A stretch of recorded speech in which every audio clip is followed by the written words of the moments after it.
No spin, no bias, no censorship. I'm Dan Wootton. This is Outspoken Live episode number 75. Click subscribe to our brand new independent news source. Turn on the notification bells. Then you'll be alerted to our brand new live shows, uncancelled interviews, and special royal episodes too. First today, my sympathies to the family, bandmates, and fans of Liam Payne, the One Direction superstar who has tragically died aged just 31. This one hit me, I have to say, because I was there for the formation, the success, and then the implosion of One Direction. And I'm sorry, but the music industry really is evil in terms of what it does to child stars. I think, in reality, there shouldn't be any under 18-year-old signed to a record deal. It's just completely wrong. I saw Alex Phillips earlier describe it as child abuse, and I have to say I agree. But if you're interested, I have recorded a special video about Liam, and I will pay tribute to him at the end of the show. But today, Lucy Connelly, the wife of a Tory councillor, has been jailed for 2.5 years, 31 months in jail for an inappropriate post on X in the wake of the Southport Massacre. In my digest next, I'll explain why this sentence is truly sick. After all, this was a woman devastated because her own 19-month-old son had been killed through NHS neglect. This is wrong. She is a political prisoner. Then my guests Eunice Saragarani and Alka Sehgal-Cuthbert weigh in too. Also coming up today, Mrs. Brown's boys mired in a new BBC race row, and Jim Davidson lashes out at Labour's threat to free speech. Labour continues its war on free speech by making employers liable for members of their staff feeling offended. So if you feel offended by your boss telling you off or something, you can fucking complain, right? Any theatre, any theatre under the protection of law will be able to refuse edgy performers. Then in the uncancelled after show, according to Taz, on Prince Harry and Meghan Markle's shock Portugal move and why they've been snubbed by People magazine. You can register to watch right now on our own website, www.outspoken.live. That is a safe space, free of censorship. Your support at just £5 a month not only gives you 30 minutes of extra content every single weekday, it allows me to continue making this independent daily news show. But now, let's go.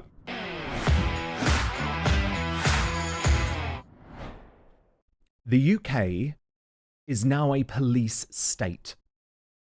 A police state where dissidents of Keir Starmer, even if they are harmless housewives grieving over the loss of their own baby, get punished. Because what else can excuse the truly ludicrous and sickening 31 months in prison? Yes, that's 2.5 years. 2.5 years for Lucy Connelly, the wife of the Conservative West Northamptonshire councillor Raymond Connolly. Now, I've kept in touch with Raymond throughout this process, and in fact, I've heard from him in the past few minutes. Raymond says this verdict, this sentencing, is very raw. He says that there's been incredible support, that Lucy is being looked after by the other women in prison. He's been remanded in prison, remember, since her arrest. And that he's going to have to play mum and dad for quite a while longer. Now, Raymond was praying sense would prevail at today's sentencing in Birmingham. That hasn't happened.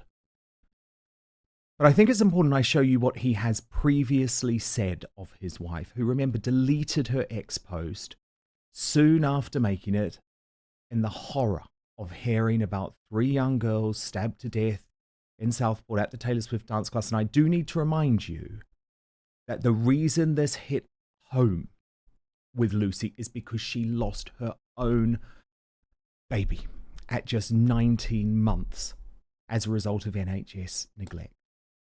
Here's what Raymond said. These last few months have been quite traumatic for Lucy and the children. The stuff I hear on the TV is not really Lucy.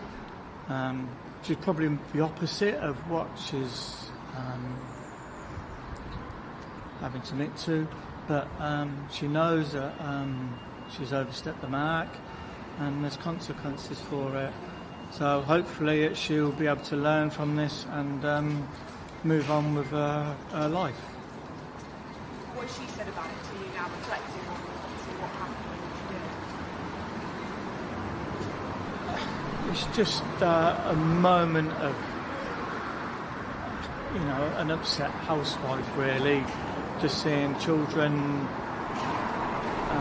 in the reports with all the misinformation, and just got dragged into it. And obviously she regrets it. She did a couple of hours after she put the link up, but obviously it came back on a week or so later. And then obviously underneath it, and her husband's a Tory councillor, and here we are today. Here we are today. His wife has just been locked up for 2.5 years, Lucy Connelly. And obviously this is a breaking story. I have just at this moment been sent the defence sentencing note that was used today in court to try and present the mitigating features as to why Lucy shouldn't have been locked up. And I think it's important that I run through them with you. She has a lack of previous convictions. She has a positive, good character, caring for other people's children. There is no evidence that she did not perform her duties in this role properly with care. Remorse. She had remorse for what she did. And that was the view of the probation officer in the pre-sentence report. She is the primary carer for her 12-year-old daughter. And then they talk about the personal mitigation. In the horrendous way Lucy Connelly lost her son, and the effect of not only the loss of her son, but the way she lost her son. And remember, her son was incredibly young when he died as a result of NHS neglect. They also say that one of the mitigating factors was the difficult condition with prison overcrowding, especially given that this is Mrs. Connelly's first experience of custody. So, Lucy's 12-year-old daughter, without her mother for up to 2.5 years. And I say anyone who thinks that Lucy should be locked up when violent men who attack women at petrol stations for not dressing conservatively enough, or when people like Hugh Edwards receive no custodial sentence for making child pornography, well, I think if they still think Lucy Connelly should be behind bars for such an extraordinary long sentence, then they have truly lost the plot.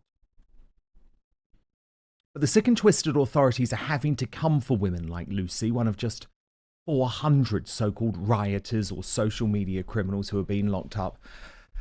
And they're doing it because their far-right bogeyman is nothing more than a figment of the imagination. Sly News had to admit as much this week. Sky News has, for the first time, uncovered and mapped the networks on Telegram, the encrypted messaging app where the flames were fanned and the riots were organised. We've been working with Pros, an open-source intelligence startup which has a deep penetration of far-right and conspiracist networks on Telegram to find out who is behind the messaging.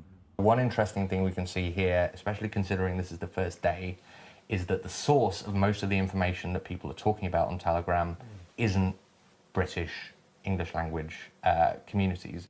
The most widely shared content on Telegram during the initial 3 days of the unrest was primarily authored by non-domestic accounts from the USA and Europe. And as Richard Tice, the deputy leader of Reform UK, posted on X after I had pointed out that report, summer riots were whipped up by foreign agitators. Even Sky News now admits apologies, please, from lefty loons. Now, Lucy Connelly made a mistake with her post on X. Yeah, it was vile. I'm not actually trying to defend what she said. She admitted it. She deleted it. She said something in anger. But she is a political prisoner, made an example of by Two-Tier Care and the MSM. And I think we have to think of the slippery slope that such a sentence creates.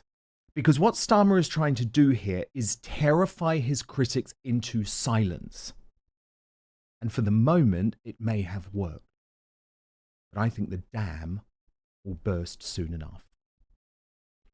And now it's time for The Outsider.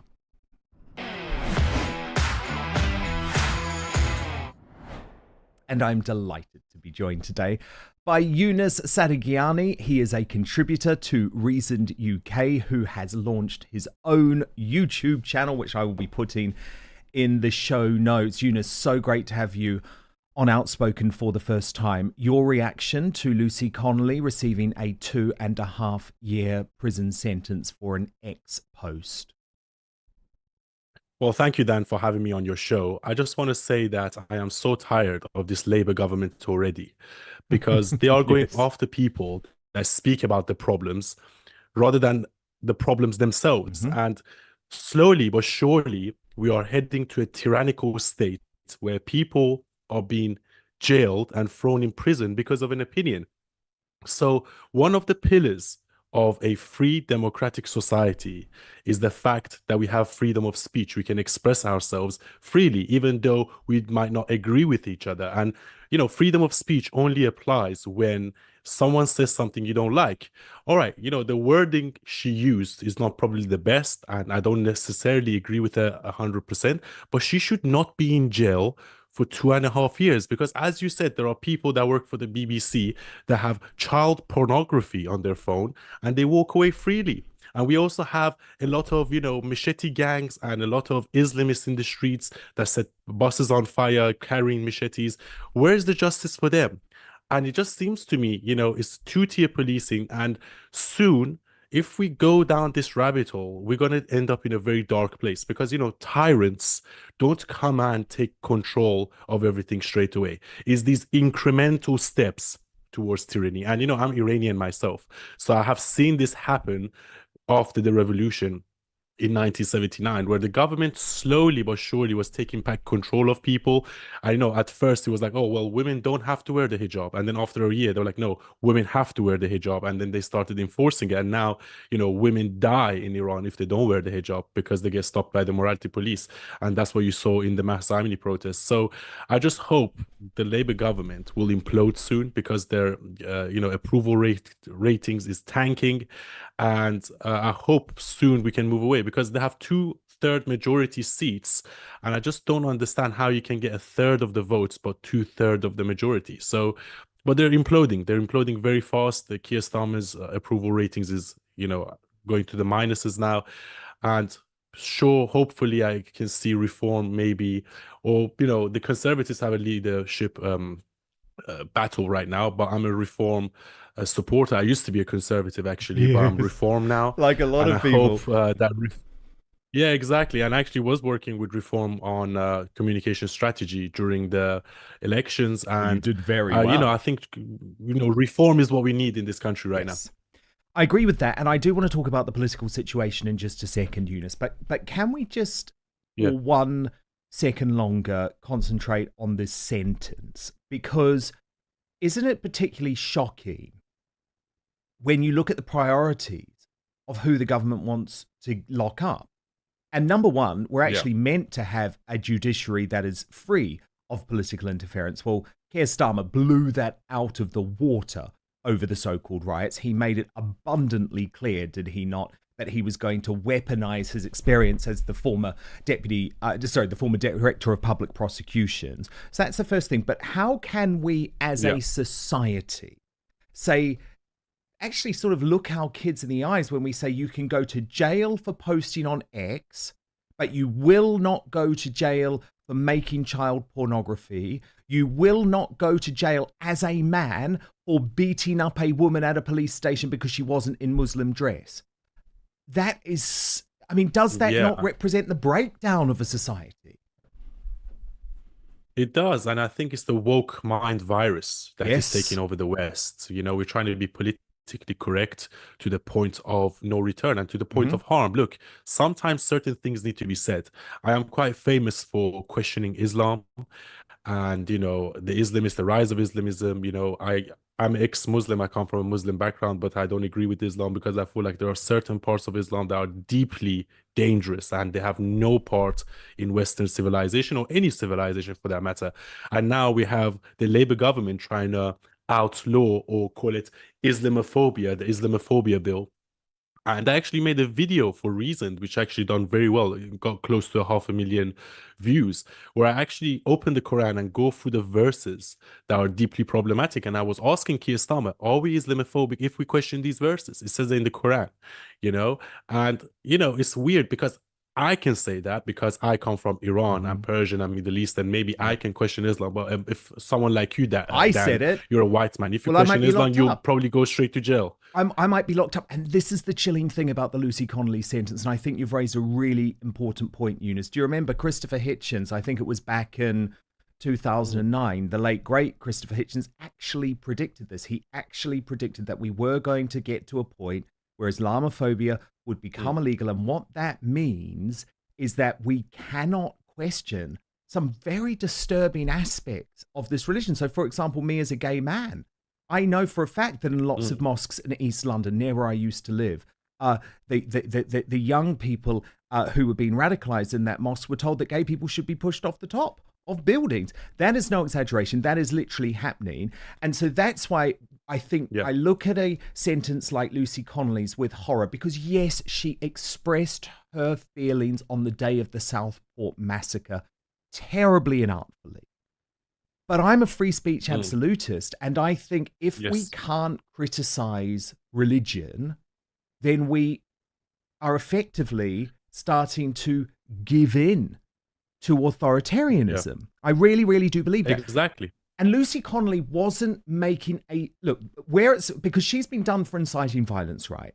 But she wasn't saying, Eunice, go down to this address and blow up this mosque or kill this person. She was making a very inartful explanation about why she's furious about mass immigration into this country. Now, again, I need to stress, because people don't take nuances with these issues, Eunice. I am not for a single second saying that I agreed with her tweet, that I thought her tweet was appropriate. What I'm saying is she doesn't deserve 2.5 years in prison for it. And it's utterly terrifying for those of us like you, like me, who want to challenge some of these prevailing narratives. Exactly. And like yourself, Dan, I am a free speech absolutist. And it's not necessarily I'm picking on people.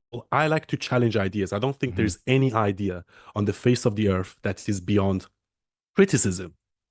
Nothing. Big time. And unfortunately now we have a government where you cannot criticize ideas. And when you cannot criticize ideas, then when you cannot tell the truth, then lies start to take hold in society, where everyone is lying all the time and people have the silent majority and people are scared to say the truth. And that is a sure way for society to go downhill.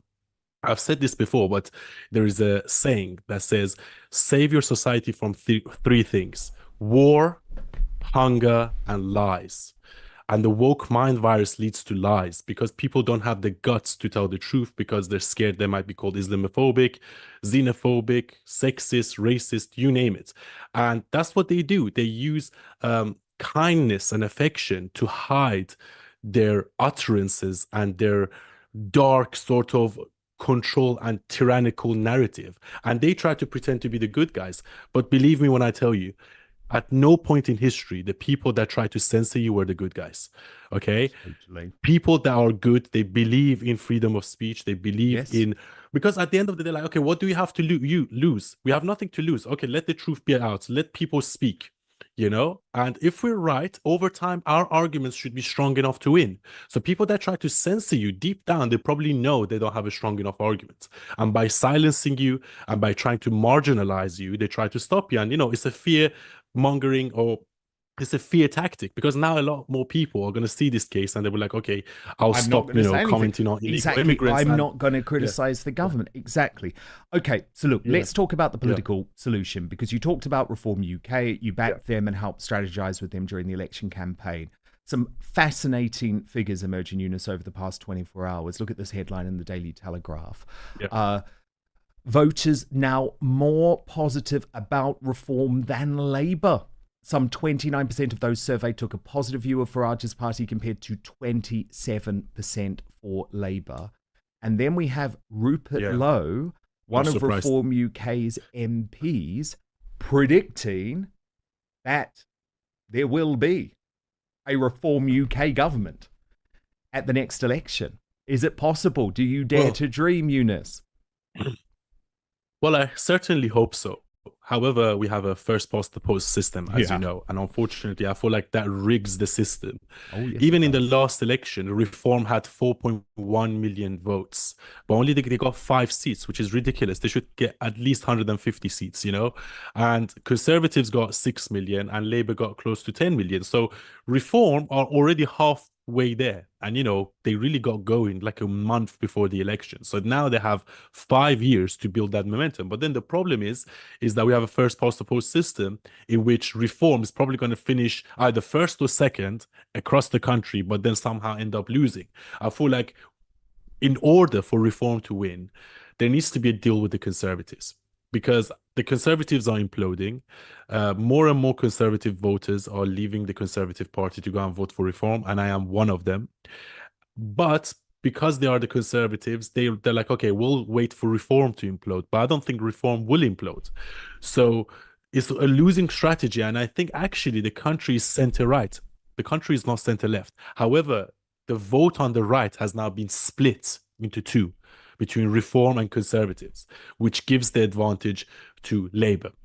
So in the near future, I don't know what's going to happen, but I feel like the Conservatives need to do some sort of a deal with Reform, or Reform should really go for the jugular and try to beat the Conservatives and take majority of the Conservative votes. I don't know if that will happen, but I hope more and more people wake up and start voting Reform, because the Conservatives are not conservative anymore. That's why I keep telling people they're like a center or center-left party. You know, they don't have any new ideas. They're stuck in the past. You know, they're, you know, globalist. I find them a bit corrupt in some aspects. I feel like they don't really career politician. And yeah, I just don't like them anymore. Well, there's a divide, isn't there, within the Conservative Party? I mean, Zia Youssef, who is the new chairman of Reform UK, actually posted today on X a comment from Miriam Cates, the former Conservative MP, now working as a presenter on GB News. And she said Reform UK is rapidly professionalising and building infrastructure, and there is no reason to believe that their advances will not be reversed. So she is clearly on the side of the Conservative Party, and I would call this the Robert Jenrick side of the Conservative Party, the Jacob Rees-Mogg side of the Conservative Party, the side of the Conservative Party that I used to be on, which says, actually, we've got to do a deal with Reform. We have to find a way to unite the right. But significantly, you have Michael Gove, the new editor of The Spectator today, backing his protege, Kemi Badenoch. Yesterday, Sarah Vine did the same thing. I think they have an arrogance to believe that they can somehow neutralize the Reform threat.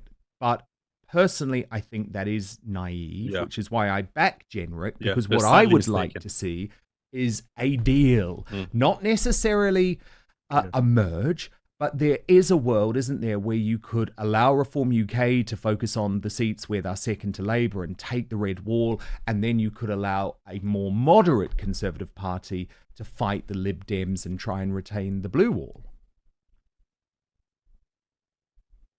Yeah, very true. But then, as you said, they have this arrogance, and they have probably maybe a little bit of corruption, because probably the donors don't want the Conservatives to merge with Reform. But any sane person, any sane political advisor would be advising exactly that, because it's not the Conservatives, it's not Reform. Reform is just gathering momentum. They're the biggest party on social media. Their posts get more traction than any other party, and they have a very charismatic leader, something that the Conservatives don't, or as a matter of fact, no other party has at this moment in time. So it's in their own self-benefit, in order to save the Conservative Party, to do a sort of a deal, or maybe a merge or whatever. But at this rate, the Conservatives will be destroyed in the next 2 or 3 years. And I think this whole leadership battle is a distraction, because I don't think neither Badenoch or Jenrick are good enough to lead the party. I was more of a Jenrick guy at first, but then I've seen more and more videos from Badenoch, and I kind of like her. But at the end of the day, I just think like there are different sides to the Yeah, same it's- coin. Nothing much exactly. will change. If you want real change, It's partly an vote for irrelevant reform. conversation. Yeah. There has been a fascinating scandal, though, today, Eunice, in the race for the Conservative Party leadership that I want to discuss with you. There's a Tory MP, you may have heard of him. I actually love this guy. He's called Christopher Chope. He's a contrarian. He refuses to go with whatever the prevailing argument is.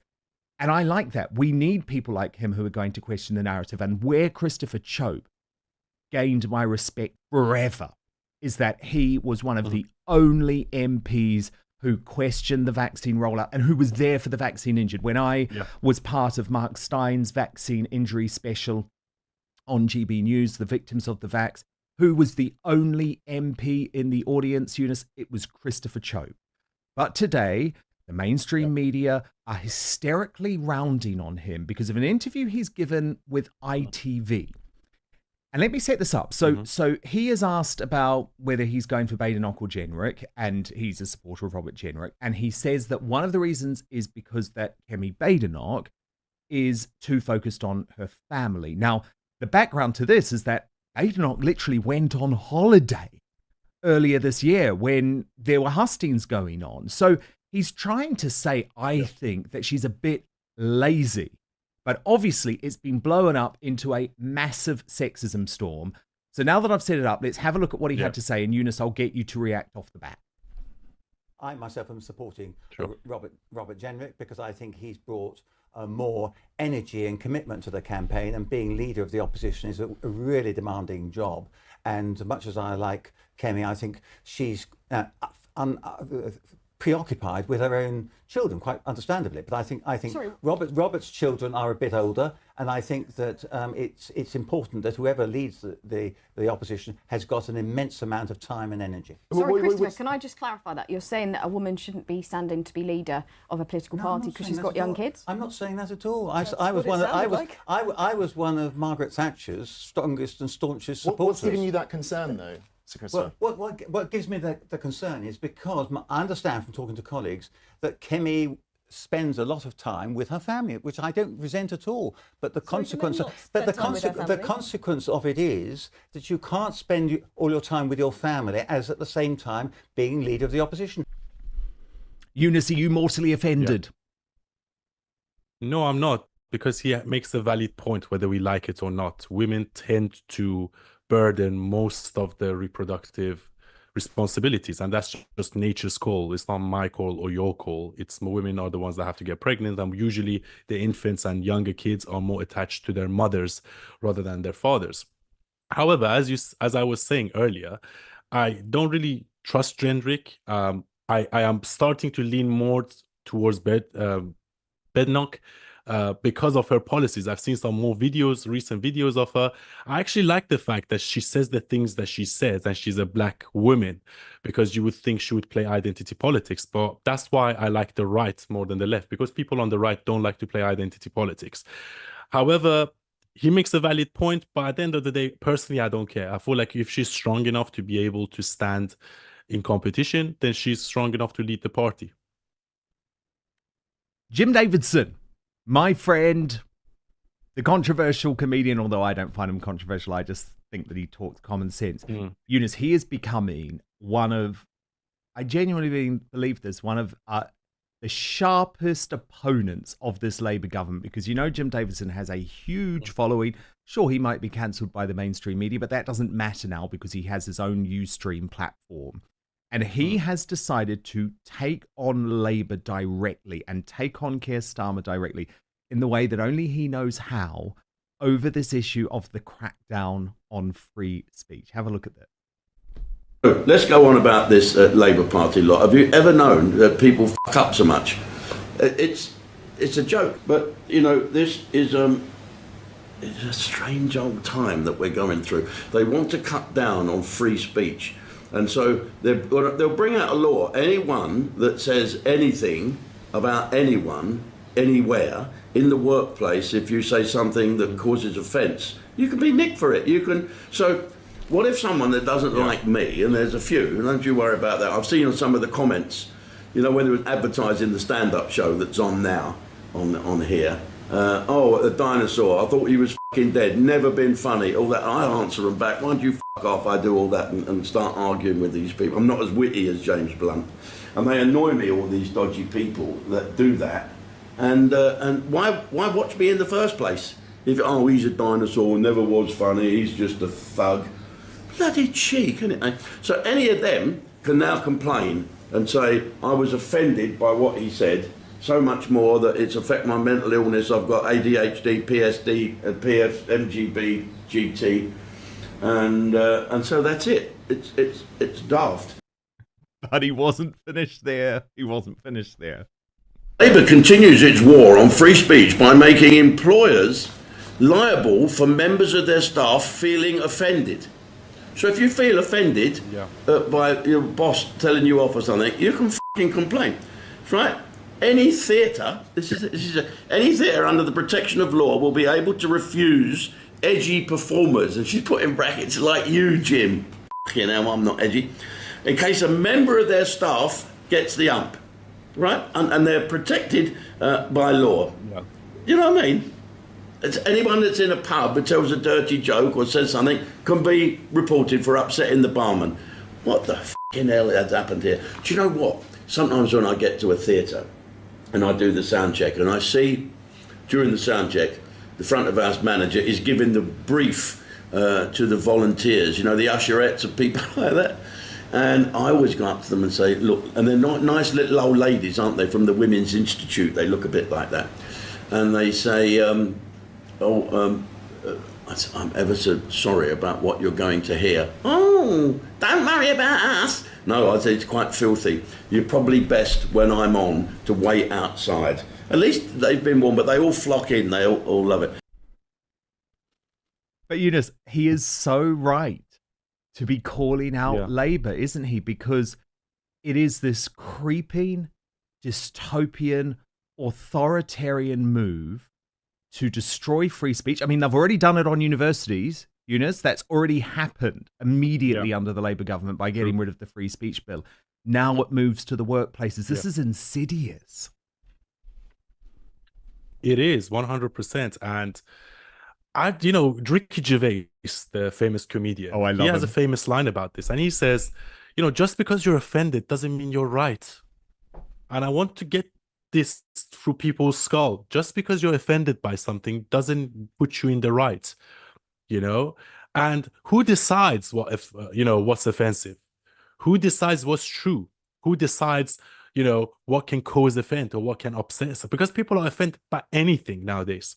So you can literally say anything and someone somewhere would be offended. So just because someone's offended, does that mean you have to lose your job or go to prison? And what if you want to... So I take it back to the argument that the MP was making about Bednock. What if you say, well, men and women are equal, but they're not the same? Biologically speaking, they have different needs. They go through different phases. Men are probably better at certain things. Women are probably better at other things. And this is all scientifically proven. Is that somehow a sexist comment? And should you be fired for making that kind of comment? Or, I spoke about, the gender madness of LGBTQ. I do not believe there's 100 different genders. I believe there's only 2 genders.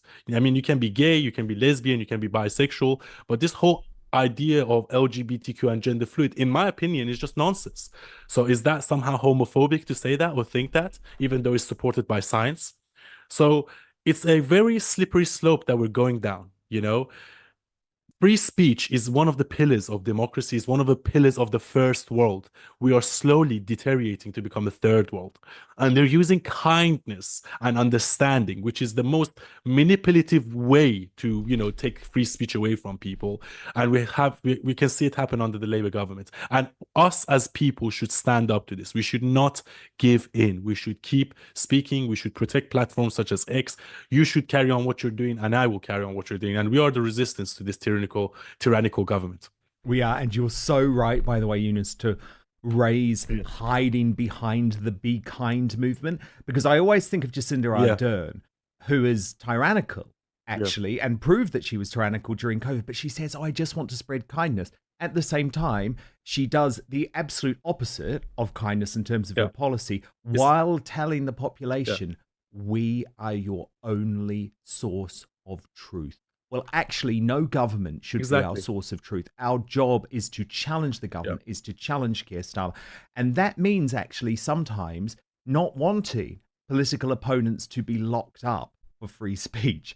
But look, absolutely love having you here. It's the devouring mother complex. I mean, in psychological terms, it's called the devouring mother complex, where you try to overprotect your children to the point of damaging them because you don't let them free to go out and adventure, to go out and, you know, make mistakes so they can grow as people. And we have a nanny state, basically. Or maybe we have a tyrannical state pretending to be a nanny state. Yes. I think that's what it is, to be honest. And I think more and more of that is going to be proven over the next few months. But look, so important that we have young voices like you on the scene. Yunus Saragiani, who is a contributor for Reason UK, but also a YouTuber. I'm going to put the link to his YouTube in our show notes. I'm a subscriber and I really recommend that you should be too. But Yunus, thank you so much for joining us today. Thanks for having me, Dan. Cheers. And now it's time for the Uncancelled interview.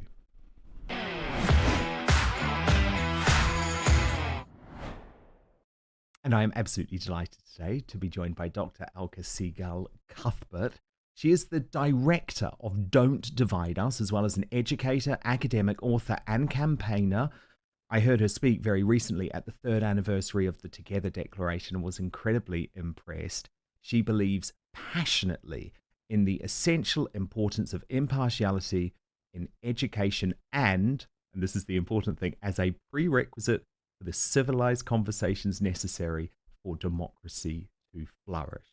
So Dr. Alka, so great to have you on the show. I absolutely love what you're doing with Don't Divide Us.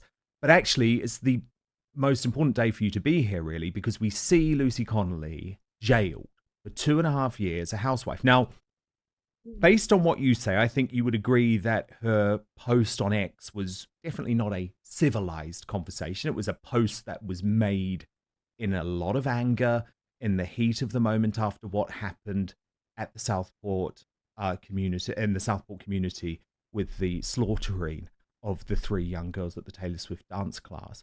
But how do you feel about her being put behind bars for 2.5 years when she's a housewife with no previous convictions, a carer to her 12-year-old daughter, and at the same time, we see so many hardened criminals on the streets? Well, thank you, Dan. Thank you for your kind words and for inviting me. I think it's wrong. It's I think imprisoning, putting people behind bars, criminalising hate, online hate, and she's not the only one. There have been many others as well. It's kind of fundamentally flawed, really, because, you know, feeling hate is part of being human. So, you know, like you, I don't particularly like, well, in fact, no, more than that. I really dislike what she said. I don't agree with it. I think it's pretty disgusting. But the thing is, here's the thing about being part of a civilized country or civilized way of governing things, is that we can tolerate what we hate, right? Yes. We do not. Our response to what we don't like is a civilized response to say exactly what we're saying now, but to say it is not criminal, right? It was not incitement. It nowhere met the bar, which is a different set of laws. Yes. She wasn't directly saying, go to this address, here's the name of the person, kill this person. She was using very inartful wording to express her anger about the situation. Well, you know, I mean, the thing is, Dan, is that, we've seen about 200 odd, I think, arrests very swiftly ensuing from the riots. And, you know, they've been 400 now. 400 jail. Really? Well, I think, you know, last time I had a quick peek at the kind of I thought rather nasty films that the police were putting out, kind of reminded me of sort of show trials. Meanwhile, the 4 people from Manchester Airport who didn't just say hateful things, they kind of, you know, knocked police women to the ground, are out on bail, right? So, well, they actually haven't even been arrested yet. That's the extraordinary thing. I know. I mean, you know, we all understand that, you know, we want due justice to be done. There are procedures to be followed, but come on, you know, at least let us know exactly what state of play is. All we know is that they're out, you know, they're out on bail. Well, it's 2-tier justice, isn't it? And it really makes me think hard, and this is why I love the name of your organisation, Don't Divide Us. Because isn't the problem, Alka, that race divisions are now being weaponized to the point where actually it's starting to encourage racism that wasn't there? I really think so. I think we're seeing the re-racialization of our culture and our society. We're seeing it in schools. We're seeing, I've had at least 2 people this week contact me saying they're very puzzled, upset, and annoyed that their children's schools are organising racially segregated events. Right? What's that about? So what? So if you're white, you can't go, or is it specifically for black students or Asian students? How does that work? I mean, I don't know the details, but what has happened in one of the places is that there is an outing being arranged for the school, but it's only available to ethnic minority. So it's like these blackout performances where white people are discouraged from attending. Justified under the rubric of, safe spaces, giving space for people. But these are children, and that is racial thinking, and it's racism, right? It's simply not. You would think of in schools of all places with young children, that is a particularly pernicious thing to be doing, because you're saying right from the get-go, you can't actually form the bonds with your fellow people online, due to what you are, your character, your personality, what you say, what you do, how you treat people. But all of that has got to be first of all foremost seen through your skin color. I mean, that to me, that's racism. That's racist thinking. It really is. It really, really is. And then you have, I want to show you this article in The Guardian, this headline in The Guardian. And this is quite an extraordinary explanation as to why the riots took place, Dr. Alka. So the headline says, "Make Black History Mandatory in England to Counter Hatred, Urges Campaigner." And this is Lavinia Stennett, who founded the Black Curriculum, and she believes that one of the reasons that the so-called riots broke out in England and Northern Ireland is because Black History Month only lasts for a month, and she says it needs to be taught all year round. What did you make of her intervention?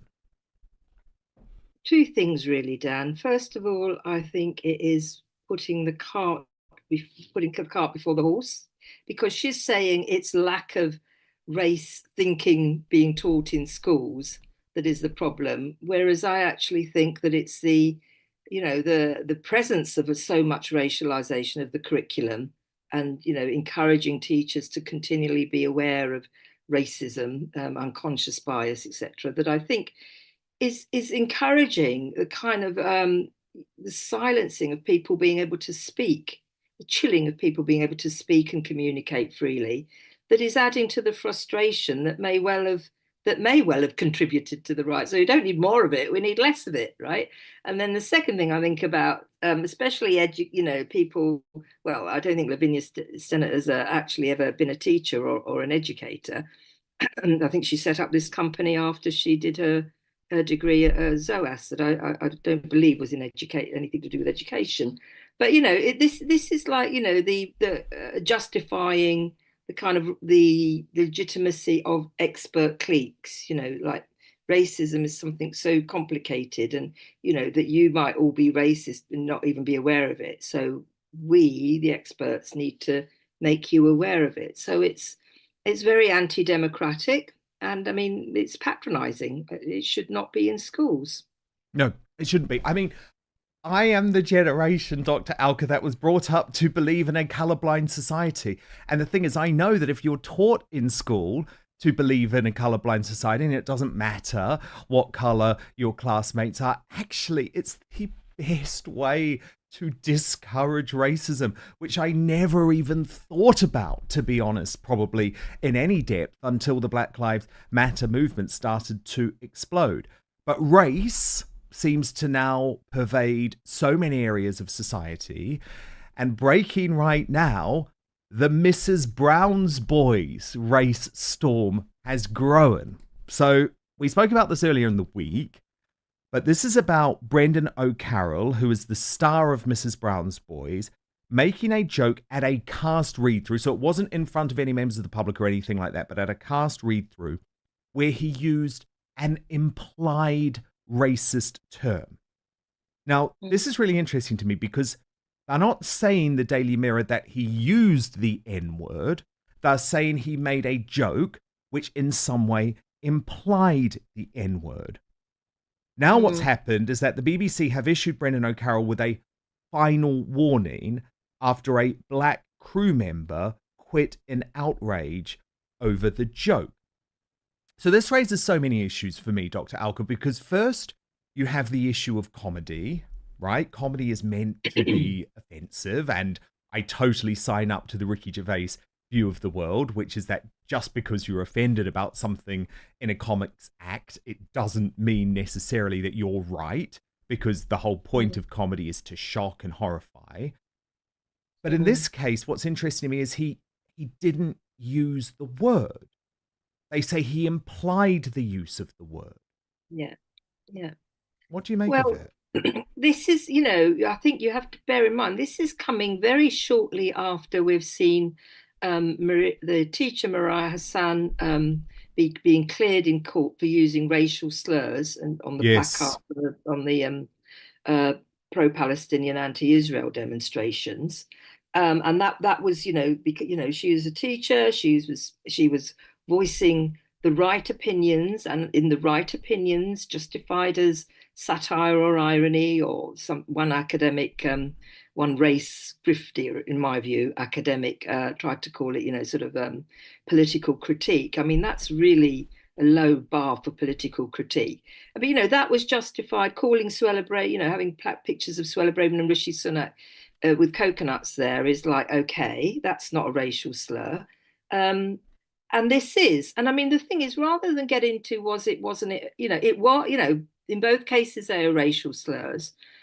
The answer to me is not to kind of be going down a rabbit hole of who can say it, where and when, who has the right to say it, because then you're just policing speech. It just should be free. I think, to be honest, I think we should all we need to get to a point where we accept we can have the right to offend and we have the right to be offended. But that right does not mean that it doesn't give you kind of any claim on organisational authority or setting the rules within within something like the BBC. And yes, you can say something, you're offended by something. Personally, I love Mrs. Brown. I mean, my family don't. They look at me aghast, but I really like it. Well, the thing is, it's one of the BBC's only working class comedies. And so what's so interesting is actually there's a feeling at the BBC, Dr. Alka, that they're very embarrassed about Mrs. Brown's Boys. It's not the type of posh comedy that they like to watch. They like things like Fleabag, the thing that Phoebe Waller-Bridge did, which, don't get me wrong, was really good, but quite grotesque and, very woke. They like that, whereas they view a comedy like Mrs. Brown's Boys that appeals to the masses as embarrassing in some way, which I absolutely don't think it is. But I do wonder if there is a bit of a move at the BBC to try and get Brendan O'Carroll cancelled.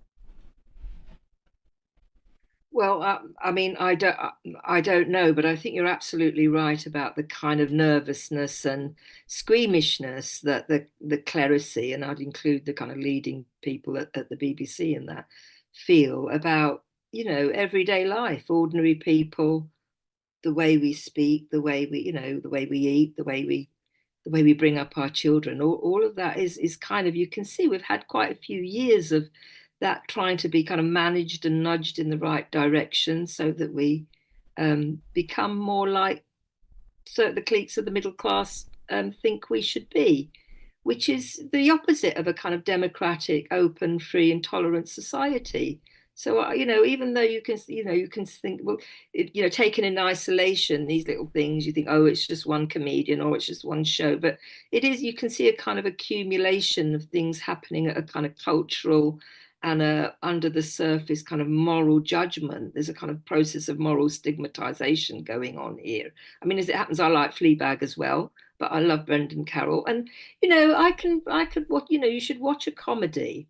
And okay, if you can be offended, Yes. had he not implied the N word, had he implied the P word, I might think, oh no, that's horrible. It can be painful. I'm not saying it would be, Yes. but it can be, right? Things like that can be upsetting. Yes.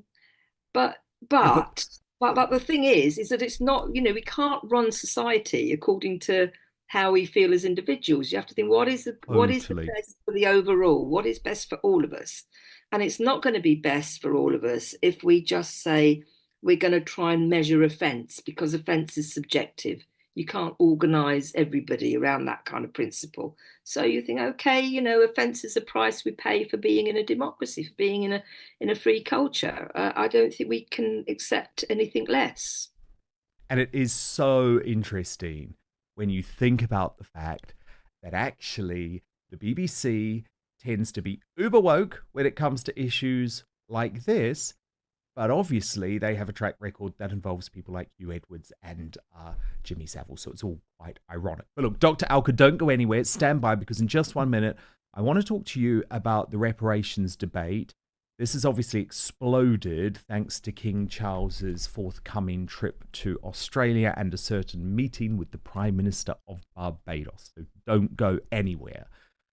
But first, it is the best time of year, right, guys? Football is back. We're talking Premier League in the UK and in the US, NFL Sundays and college football Saturdays. With that comes the glorious grind of fantasy football lineups, where your inner manager comes alive, setting the perfect fantasy roster, screaming at your TV and making last-minute waiver moves that either make you the hero or the guy on the bench that everyone ridicules in the group chat. But listen, while you're over here making sure your fantasy team is dialed in, don't let your personal grooming become the guy that gets left on the bench, because let's be honest, no one wants to fumble their grooming routine. So this is where Manscaped's Performance Package 5.0 Ultra comes in, acting as your all-in-one grooming playbook. From keeping things sharp down below with the Lawnmower 5.0 Ultra to taking care of those rogue ear and nose hairs with the Weed Whacker 2.0, this is the lineup that'll keep you looking and feeling like a champ on and off the field. It will make you feel clean, confident, and ready to dominate your fantasy league. The Lawnmower 5.0 Ultra Groin and Body Hair Trimmer is the franchise player of your grooming roster with precise trimming capabilities. It's efficient, reliable, and gets the job done without fumbling. Whether it's for date night, a weekend tailgate, or just everyday grooming, this is the tool you want on your squad. Now, no one wants a surprise nose or ear hair making a guest appearance on game day, do they? So the Weed Whacker 2.0 handles those details like a pro, keeping you neat and ready to go. No missed tackles in your grooming game. The Performance Package 5.0 Ultra also comes with 2 free gifts today: the Boxers 2.0 Midnight Bravo and the Shed 2.0 Toiletry Bag, premium gear to ensure you're always ready for action, whether at home or on the road. So join the over 10 million men worldwide who trust Manscaped and get ready for kickoff by heading over to manscaped.com. That's www.manscaped.com. Use the code Outspoken and you'll get 20% off your entire order and free shipping. Trust me, you'll be drafting the real MVP of grooming this season. So 20% off and free shipping if you enter Outspoken as the code at checkout at manscaped.com. Stay on top of your grooming game and be ready for anything the season throws your way. But now back to the show, and I'm rejoined by Dr. Alka Sehgal-Cuthbert of Don't Divide Us in our uncancelled interview. And breaking right now, King Charles is facing growing pressure to pay up to £19 trillion in reparations. This is, of course, a discussion that he opened up himself just a couple of years ago, saying the time to talk about slavery has come. So what's he going to say when the Prime Minister of Barbados demands that amount of money? Well, what he should say is exactly what Richard Tice, the Deputy Leader of Reform UK, says is his position on reparations. Not a single penny in reparations. Because, look, the reality is, frankly, lots of other countries owe us. Yeah. I mean, it is the Royal Navy and the British taxpayer that stopped the slave trade over many years, about 170, 200 years ago, and we should be thanked for that. Not then said you've got to pay a bill. And you know, there were vast legions of people along the way who made money out of the vile slave trade, including tribal leaders and rulers and kings in African countries. So let's just stop. So, Dr. Alka, where do you stand on the reparations debate? Well, you know, I would agree that we should not be talking about reparations. And I have to say, much to my surprise, credit where it's due, Keir Starmer has said no, we will not be paying reparations. I just hope that he stands up to that when he's under pressure from David Lammy and academics and the Church of England Commission, who are also wanting to pay reparations. So there is a lot of pressure from the great and the good for Britain to be doing this. And that is part of the wider cultural self-loathing that's going on, the kind of attempt, you know, this idea that nothing about Britain can be free from the taint of a past sin. It's not really even about the past. It's certainly not about reality today or trying to help developing countries that might be struggling. So, for example, you know, there are about 6 or 7 countries in the CARICOM Reparations Trust, the Caribbean organisation that's putting forward these demands. You know, we've got a country like Barbados, whose GDP per capita in 2023, I just looked up some figures here, is $22,672. This is, I think, according to World Bank data. So that's kind of at the highest end, right? But then you've also got in that group, by the way, Barbados got its independence in 1966.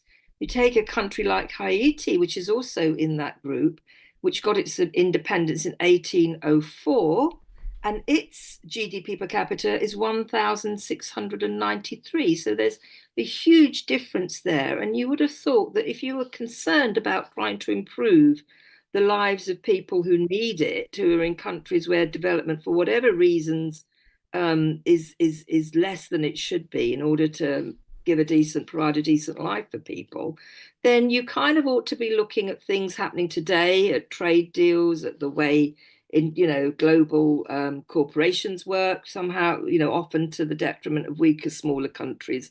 Those are the kinds of issues you could be looking at. But no, instead we've got this blanket condemnation, this absurd statement from CARICOM that says it is illogical, because on the one hand, Britain is meant to have been kind of on a genocidal spree to get rid, to kill everybody, all indigenous peoples and slaves. But that would be like the slave owners destroying their property, right? They wanted slaves, so they wouldn't kill them because they wanted them to work, right? So that's an absurdity for a start. I mean, it has no logical credibility. The only reason I don't know why they're doing this, whether they've kind of, they have their own internal problems, maybe modernity, maybe independence hasn't worked out for them in the way they hoped it would. But this is not the way for them to solve their problems. And this is certainly not something Britain should be agreeing to, either not just practically not giving them the money, but we need to be, far more confident in standing up and saying, look, I'm sorry, slavery, colonialism, that was just one, in terms of history, you think of how far back history goes, that was a very small part of it, right? And as Richard Tye says, and his other historians say, much effort and money was put in. Britain stood alone. It was the first country. Loads of other people still thought slavery was okay. There was a fight in Britain, right? It wasn't just easy. They didn't just wake up one day, oh, yeah, well, okay, we'll get rid of slavery. People here had to argue for it, fight for it.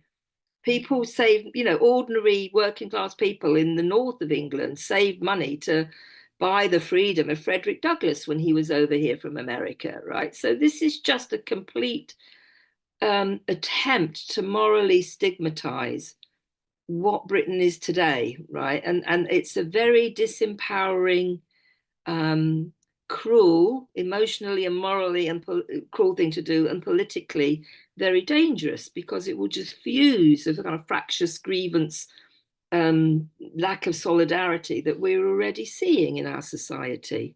So no, reparations, no. Very, very well put. Absolutely loved having you.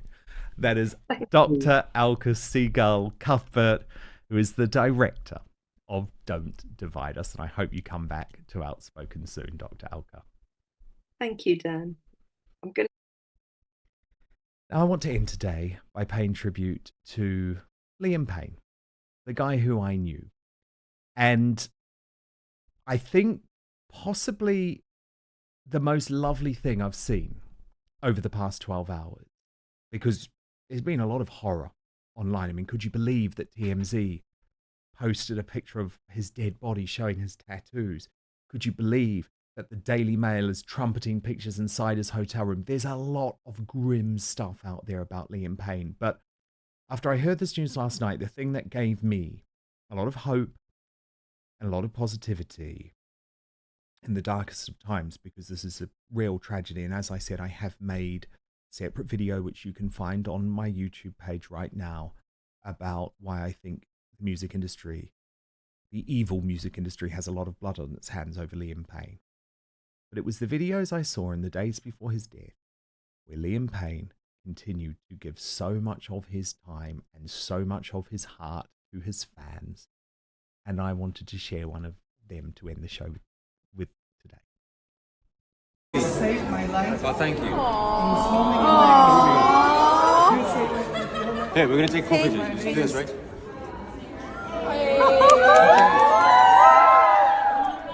That's awesome. What's your name, brother? I have your t-shirt. You do have my t-shirt. I have your t-shirt. Let's pretend. ¿Quién sigue? Oh. What's your nombre? Guido. Guido. Me llamo Liam. Thank you. Good to see you. Thank you very much. One last thing. I have another tattoo. Oh, you got the whole thing. Whoa! You know I drew that, right? That's my drawing. No, it's my drawing. I drew it. Yeah. Nice to meet you. Absolutely. Thank you very much. Really, really sad stuff, but beautiful to see that just in the days before his death. Now, coming up in the uncancelled after show, a royal special with According to Taz, and we're breaking news on Prince Harry and Meghan Markle making a big move to Europe. Plus, Prince William wants to end homelessness in the UK. Is he the right person to be doing that? Well, William has responded to that criticism. I'll show you what he has to say. You know, it's very important to me that we have a safe space not patrolled by big tech, where censorship and control runs deep. So that's why I have launched www.outspoken.live. It is our membership section where you get half an hour of extra content every single day. So at this stage, we come off YouTube and Rumble. We move to our own platform to continue the conversation in the uncancelled after show. All you have to do is sign up at www.outspoken.live. I'm back tomorrow at 5 p.m. UK time, midday Eastern, 9 a.m. Pacific. Please hit subscribe right now on YouTube and Rumble. Most importantly, I promise to keep fighting for you, and I hope to see you on the after show with According to Taz in just one moment.